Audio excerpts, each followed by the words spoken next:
त्यांना थोडक्यात तुम्ही एका बाजूला सक्षम रोजगार आणि दुसऱ्या बाजूला स्वयंरोजगार या दोन्हीसाठी प्रोत्साहन देता आहात.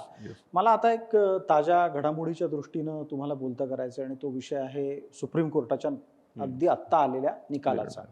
सर्वोच्च न्यायालय असं म्हणायला लागलेलं आहे किंबहुना त्यांनी तसा तो आदेशही दिलेला आहे की कोट्यात कोटा आता असला पाहिजे आणि तशा उपवर्गीकरणाचे अधिकार राज्य सरकारांना मिळाले पाहिजेत.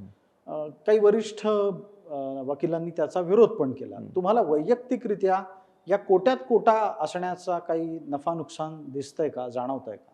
नाही, मी ह्याच्या आधी पण मी सांगितलं की ह्याचं मी म्हणजे खऱ्या अर्थानं स्वागत करतो. कारण हा कोट्यात कोटा तुम्ही जो शब्दप्रयोग वापरला आहे त्याला आम्ही अबकड आरक्षण म्हणतो. ही आत्ताची लढाई नाही आहे, ही 20 वर्षापासूनची लढाई आहे. तुम्ही जर पाहिलं की पंजाबमध्ये ही 2011 मध्ये ही केस दाखल झाली होती, पंजाब वर्सेस देवेंद्र सिंग. बिलकुल. आणि ती वाल्मिकी समाजासाठी ती घडली गेली. मग एखाद्या जर विशिष्ट जमातीमध्ये जातीमध्ये एखादा मुलगा खूप शिकला असेल आणि त्यामुळे त्याचा परिवार सेट झाला असेल तर त्यांनी आरक्षण घेऊ नये हे डॉक्टर बाबासाहेब आंबेडकरांनी सांगितलं, कारण तो सक्षम झाला आहे. मग त्या आरक्षणामध्ये जे वंचित आहेत त्यांनी ते आरक्षण घ्यावं. मी स्वतः माझ्या मुलीचं ज्यावेळेस RT मधनं कास्टमुळे नंबर लागला, मी त्या शाळेत सांगितलं की माझ्या मुलीला RTतनं ॲडमिशन नको, मी सक्षम आहे.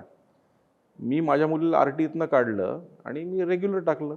RTची जागा खाली झाली म्हणजे तिथे जो असक्षम आहे इकॉनॉमिकली तो सेट झाला, गरजवंत. हेच अबकड आरक्षण आहे. म्हणजे आपल्या आरक्षणामधनं जे सक्षम झालेत ना त्याच्यातनं अबकड आरक्षणातनं जे गरजवंत इतर जातीतली लोक आहेत किंवा आपल्याच जातीतली जी सक्षम आहेत ती बाजूला सारून असक्षम लोक आतमध्ये आणणं.